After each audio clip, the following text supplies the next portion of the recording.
Good morning. We are joined once again here by head volleyball coach David Proffitt. Good morning, coach. Good morning. How are you? Really good. Hey, 13-3 overall, undefeated at 3-0 in the conference. Tell me, how's the team doing? How's it seems to me watching your games and taking a look at it, they're improving. They're improving even better. What's been going on with the team and tell me the meteoric rise that you guys have had over the last couple of weeks. Yeah, I feel like the season is in segments. I think I've said this before, where we've got our preseason scheduled and our Yeah. mandatory crossover scheduled, and now we're in conference, so we've kind of regathered or regrouped the troops and had a little different focus in practice on a couple things I think we need to get better on, not necessarily for our conference, but for what we're looking forward to, which I hate to say that, but looking forward to playoffs. But we want to get better at a few things, and the effort in practice has been great. The competitiveness in practice has been phenomenal. I think getting creative with practice is being able to work on some skill things that we want to work on, but then making it competitive.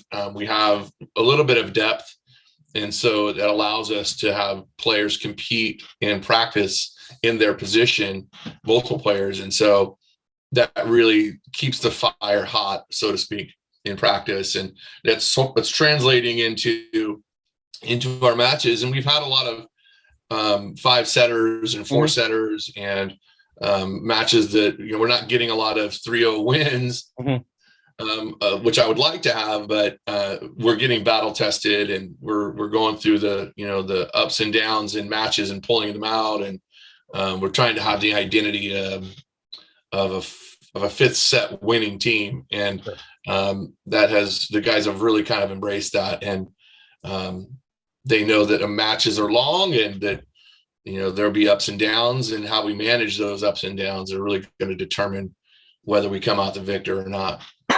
Yeah, and that's one of the things that I've noticed too. And from the beginning of the season, even towards the middle of it, there were a lot of sets that we seem to be jumping out at early, and then kind of, I don't know if it's relaxing a little bit because you have the lead.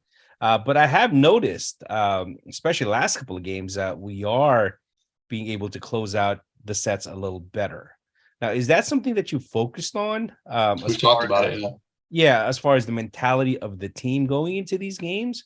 And it seems like they've adopted it and focusing a little bit more. Well, let me ask you this: what does normally happen? You get to a 6-point, or even at I think a couple of times at a 7-point lead.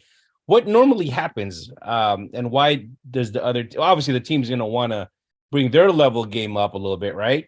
Sure, I think that there's definitely a couple things that happen. I think if you go up by 4, 5, 6 points, you tend to relax. It's just natural. I talked about having a killer instinct at that moment. Like if a team or opponent calls a timeout at let's say a 4-point deficit for themselves, I immediately say in the huddle, I want right out of the timeout to be aggressive. I don't want to play soft. I keep reiterating to the guys that we need to serve tough. We need to attack aggressively. No off speed stuff when we're attacking. No tips, roll shots. Like, let's be aggressive. If we're get a tight set, let's use the block. Like, it's really try and be aggressive. And because I know that the pitfall is to come out of a timeout a different team than you came in to the huddle from the timeout. We want to make sure we're trying to get back on the court. And sometimes I'll cut our timeout short and say, hey, I don't want to sit down. Let's stand up, talk for 2 seconds, get back on the floor. Sure. And it's tricky. I think the guys, it's hard. The team that calls the timeout immediately comes out and plays better. It's always that way. So if you can get out on a team right after a timeout, score a couple points, it really kind of closes the chapter on that little timeout they called. My whole goal is, if a team calls one timeout, how quickly can we get them to their next timeout? Sure. And really put them against the ropes, so to speak, not to use a boxing term.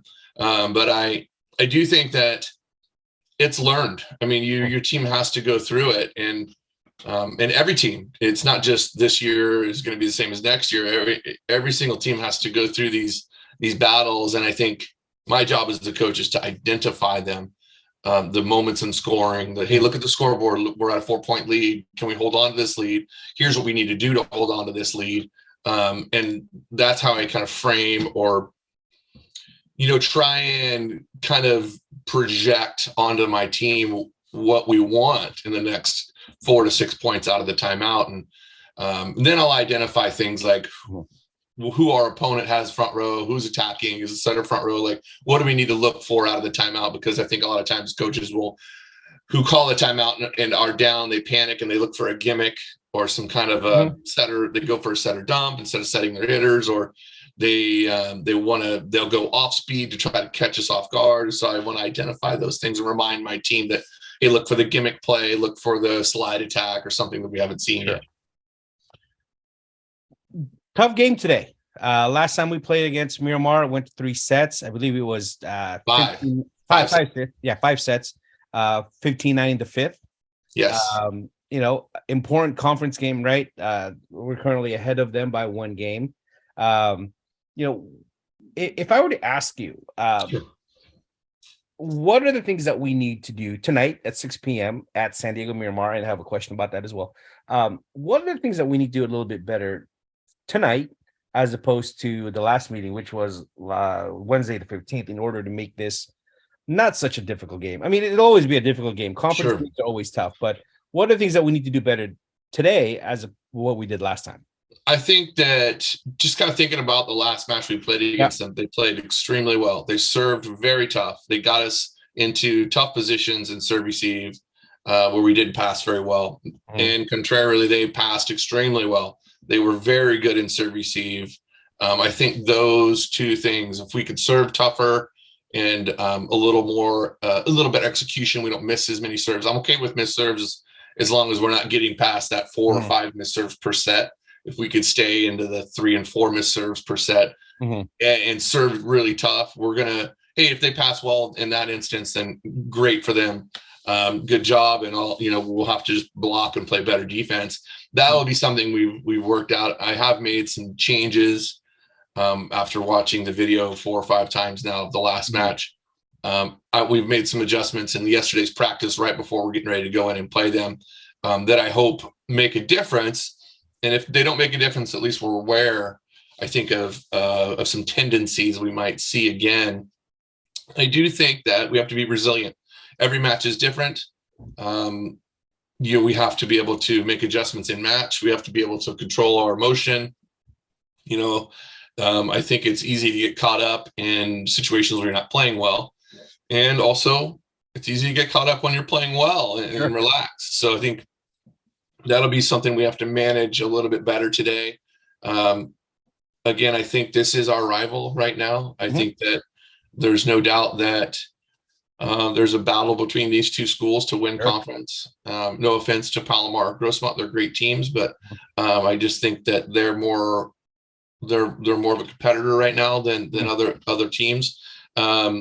And I'd like to see us get this win. If we get this win, we win the series and we gain 2 RPI points towards our chances of going to state playoffs. That's really the kicker for us. Is today's a very important match. I don't want to make the guys nervous about it, but they know. And, so I won't preach a whole bunch about that. I'll just preach more about each play, what we need to focus on in the moment. And then, if we do that, I think things will work out in our favor. Yeah, and we face off with them one more time, I believe on April 7th. Once again, we are joined by head men's volleyball coach David Proffitt, who team is currently undefeated in March at 6-0. Hey, Coach, how difficult has it been? We're getting new bleachers installed at Mesa. How difficult has it been playing on the road, at Grossmont, and then we're going to be at Miramar, at Palomar next couple of games? We haven't had a home game since the 5-set thriller against Santiago Canyon College. How difficult has it been, and have you guys made any adjustments to that? In my mind, it would be great to have some home cooking. It'd be great to be in our own gym and get some fans in our gym. We practice there in the summer, the fall, and through early spring and winter here. So it is definitely our home court. It would be great to be in there. But I tell you what, we don't play the state playoffs at home. We could play our first match there if we end up being one of the top 4 seeds, but we're most likely going to have to win on the road if we want to reach our ultimate goal, which I'm trying not to say anything about because I want to focus on the moment. But yeah, it would be nice. I mean, 16 matches this season. We've only played 4. 25% of our matches have been at home, which I don't think any other team in the state can say that they've played on the road more. That's been tough for us. I think it's been tough, but it doesn't really show in the guys. The guys have been really resilient. Sure. Maybe it's harder on the coaching staff because we think about it more, but I think the team understands that it's a minor inconvenience more than it is a major inconvenience. There's nothing we can't deal with as a program and as a team and as individual volleyball players. If we're focused on that thing, the fact that we can't play at our home court for our home matches, then we've got a lot of problems to deal with. And the guys don't really show that to me. They show me that they're resilient and can handle this, and it's not that big of a deal, and we could go on the road and win. And I'm very pleased with that, how the guys have responded to it. I haven't heard any complaining. Sure. Maybe because maybe I framed it the right way when it came about. But the guys haven't really been upset about it or complained, at least not to me directly. I'm sure there's maybe a grumblings between the players. They'd like to play at home to get the home fans. They get to be on campus, and we usually do a little food beforehand during our home matches. I'm sure the guys kind of miss some of the spaghetti I cook for the guys before matches and stuff. But it's been fine.